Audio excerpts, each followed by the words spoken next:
Sagalee Waaqayyoo kan guyyaa har'aa Ibroota boqonnaa 10 lakkoofsa 19 kaasee hanga 21tti. Egaa yaa obboloota koo Yesuus dhiiga isaa nuuf dhangalaasuu isaatiin gara iddoo isa hundumaa irra caalaa qulqulluutti galuudhaaf ija jabina qabna.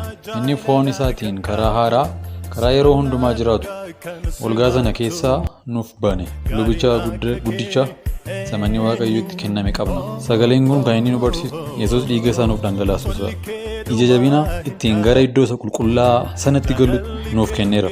Balbala yeroo hundumaa banamaa ta'e nuuf laateera. Argama Waaqayyoo keessa yeroo hundumaa jiraachuu dandeenya jechuudha. Humna nuti ittiin Waaqayyootti dhiyaachuu dandeenyu yoo jiraate dhiiga Yesuus Kiristoosidha.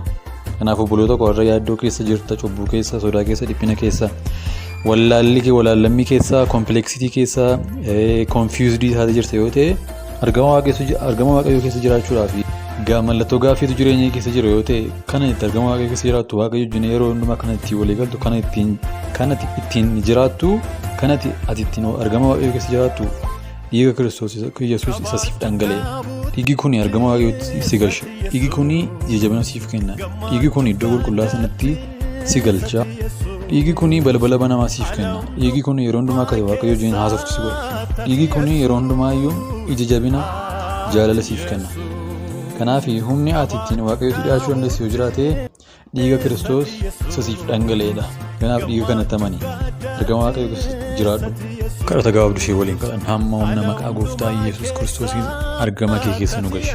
Yaa Waaqayyo gooftaa si wajjiniin jiraachuu barbaanna, pireezensii kee keessa jiraachuu barbaanna, argama kee keessa jiraachuu barbaanna, afuura kee keessa jiraachuu barbaanna, si wajjin rileeshnshiippii keenya, intimeesii keenya jabeessuu barbaanna. Humna dhiiga gooftaa Yesuus Kiristoosiin argama kee keessa nu galchi.